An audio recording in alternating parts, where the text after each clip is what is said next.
అందరికీ నమస్తే అండి. ఈరోజు జగన్మోహన్ రెడ్డి గారు ప్రెస్ మీట్ పెట్టారు కదా. ఈ ప్రెస్ మీట్లో దాదాపుగా 95% ప్రెస్ మీట్ మొత్తం సబ్జెక్ట్ అంతా అయిపోయింది. అప్పుడు అక్కడ ఒక రిపోర్టర్ అడిగారు, అసలు మావిగన్ అన్నారు కదా, మావిగన్ సంగతి ఏంటని. అప్పుడు జగన్మోహన్ రెడ్డి గారు ఒక స్టేట్మెంట్ ఇచ్చారండి. అసలు ఒక ఫుల్ క్లారిటీ ఇచ్చేశారు. రాష్ట్ర ప్రజలకు, వైసీపీ శ్రేణులకు, టీడీపీ శ్రేణులకు, కూటమి వాళ్ళకి అందరికీ ఒక ఫుల్ క్లారిటీ ఇచ్చేశారు.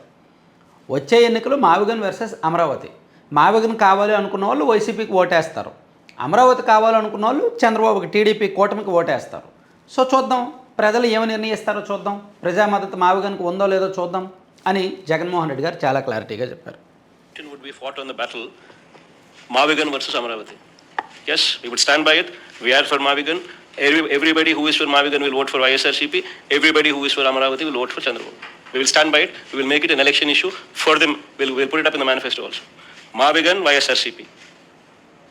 We will stand by it. Let's see how people will vote. Sir, fight చేస్తున్నాడు. అయితే వైజాగ్ రాజధాని అనేది మరి వైజాగ్ రాజధాని అన్నారు కదా. సార్ సో ఆయన ఇలా క్లారిటీ ఇచ్చిన తర్వాత మరి మీరు వైజాగ్ రాజధాని అన్నారు కదా సార్, దాని సంగతి ఏంటి అని అడిగితే సమాధానం లేదు. ఒకసారి అది కూడా పేరుతో Vizag Do you have any Vizag concerns రాజధాని on అనేది SIR? పోయినట్టేనా sir? Sir, do you have any concerns on SIR? Sir Vizag రాజధాని అనేది వెళ్ళిపోయినట్టేనా? లేదు, ఆన్సర్ లేదు. సో ఈ ప్రెస్ మీట్ ద్వారా జగన్మోహన్ రెడ్డి గారు ఇచ్చిన క్లారిటీ, మావిగన్ మా స్టాండ్ మావిగనే, మా స్టాండ్ మారదు, మేము అధికారంలోకి వస్తే మావిగన్ నిర్మించి చూపిస్తాం, అమరావతిలో అవినీతి జరుగుతోంది, విచ్చలవిడిగా దోచుకుంటున్నారు, 2 లక్షల కోట్లు ఖర్చు అవుతుంది, కాబట్టి మాకు అమరావతి రాజధానిగా మాకు వద్దు, మేము అధికారంలోకి వస్తే అమరావతిని రాజధానిగా ఉంచం, మావిగన్నే రాజధాని చేస్తాం అని జగన్మోహన్ రెడ్డి గారు చెప్పారు.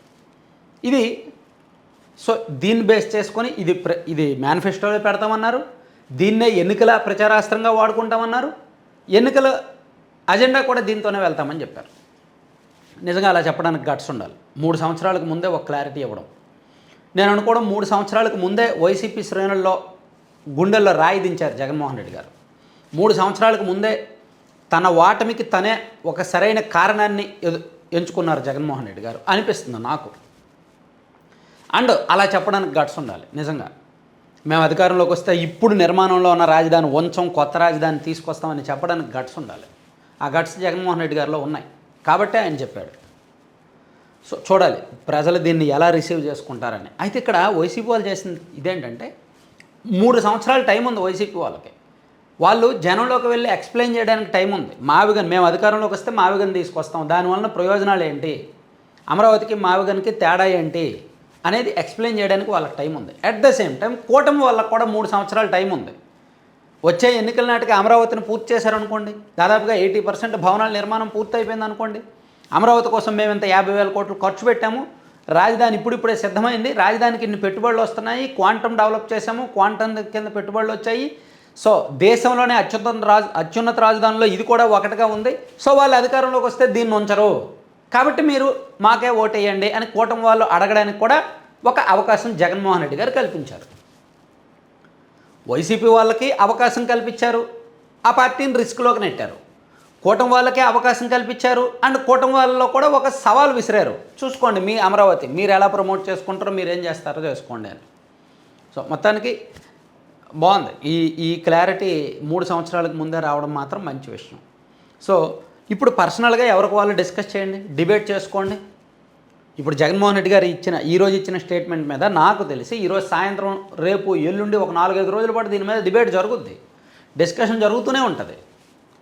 మావిగన్ ఏంటి, అమరావతి ఏంటి, జగన్మోహన్ రెడ్డి గారు ఎందుకు మావిగన్ అని అంతగా పట్టుకుంటున్నారు, అమరావతి వల్ల నష్టం ఏంటి, అసలు జగన్మోహన్ రెడ్డి గారికి అమరావతి అంటే ఎందుకు పడదు, అధికారంలో ఉన్నప్పుడేమో వైజాగ్ పరిపాలనా రాజధాని అన్నారు, 3 రాజధానులు అన్నారు, ఇప్పుడేమో మావిగన్ అంటున్నారు, అసలు ఈ స్టాండ్ ఏంటి, ఈ డిఫరెన్స్ ఏంటి, ఇదంతా కూడా జనం చర్చించాలి, చర్చించి ఒక సారాంశాన్ని బయటికి తీసుకొచ్చుకోవాలి, అప్పుడు దాని మీద డిస్కస్ చేయాలి.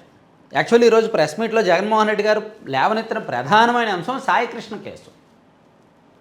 ఒక 70-75% టైం సాయికృష్ణ కేసు గురించే మాట్లాడారు. ఆ తర్వాత రైతుల సమస్యల మీద మాట్లాడారు, చివరిలో మావిగన్ గురించి మాట్లాడారు, లాస్ట్లో ఈ మావిగన్ అండ్ వర్సెస్ అమరావతి అనే పాయింట్ నేను ఇప్పుడు వినిపించింది మాట్లాడారు. ఇప్పుడు అదంతా పక్కకెళ్ళిపోయి సాయికృష్ణ కేసు అది ఇది మొత్తం పక్కకెళ్ళిపోయి మళ్ళీ మావిగనే వస్తుంది, మావిగన్ వర్సెస్ అమరావతి అదే వస్తుంది, అదే డిస్కషన్ జరుగుద్ది. సోషల్ మీడియాలో ఇప్పుడు అదే ట్రెండింగ్లో ఉంది. సో దీని పర్యవసానాలు ఎలా ఉంటాయనేది చూద్దాం. Thank you. సో కంటెంట్ చివరి వరకు చూశారు కదా. మీకు ఇక్కడ ఒక చిన్న రిక్వెస్ట్ అండి. మీకు తెలుసు మన గుండు సూది మ్యాగజైన్ మనం దాదాపుగా ఒక 6 months నుంచి మ్యాగజైన్ తీసుకొస్తున్నాం కదా. ఇదిగోండి, ఇదేమో జూన్ నెల కాపీ, ఇదేమో మే నెల కాపీ, సో ఇదేమో మార్చి నెల కాపీ. సో ఇట్లా మనం మ్యాగజైన్ రిలీజ్ చేసి 6 నెలలు అవుతుంది. మన మ్యాగజైన్లకి జిల్లాల వారీగా డిస్ట్రిబ్యూట్ చేయడానికి డిస్ట్రిబ్యూటర్లు కావాలి. So magazine marketing and ads సేల్స్లో పనిచేయడానికి జిల్లాల వారీగా డిస్ట్రిబ్యూటర్లు మార్కెటింగ్ టీం కావాలి. సో మీకు కనుక ఇంట్రెస్ట్ ఉంటే ఇది మంచి బిజినెస్ ఆపర్చునిటీ. సో ఈ మ్యాగజైన్ని మనం భవిష్యత్తులో ఒక పెద్ద ప్రాజెక్ట్, పొలిటికల్ ప్రాజెక్ట్ ఒకటి తీసుకురాబోతున్నాం. మొబైల్ యాప్ తీసుకురాబోతున్నాం గుండు సూది. దానిలో చాలా కాన్సెప్ట్లు ఉంటాయి. సో వాటికి కూడా మీరే జిల్లా మేనేజర్లుగా, జిల్లా డిస్ట్రిబ్యూటర్లుగా ఉండే అవకాశం ఉంది. సో ఇది మంచి వ్యాపార అవకాశం కూడా. సో మీకు మార్కెటింగ్ ఎక్స్పీరియన్స్ ఉంటే, మార్కెటింగ్ అండ్ అడ్వర్టైజ్మెంట్స్ ఎక్స్పీరియన్స్ ఉంటాయి, ఆ నెట్వర్క్ ఉంటే, మీరు చేయగలననే నమ్మకం ఉంటే, స్క్రీన్ మీద కనిపిస్తుంది కదా ఒక నెంబరు, ఆ నెంబర్కి వాట్సాప్లో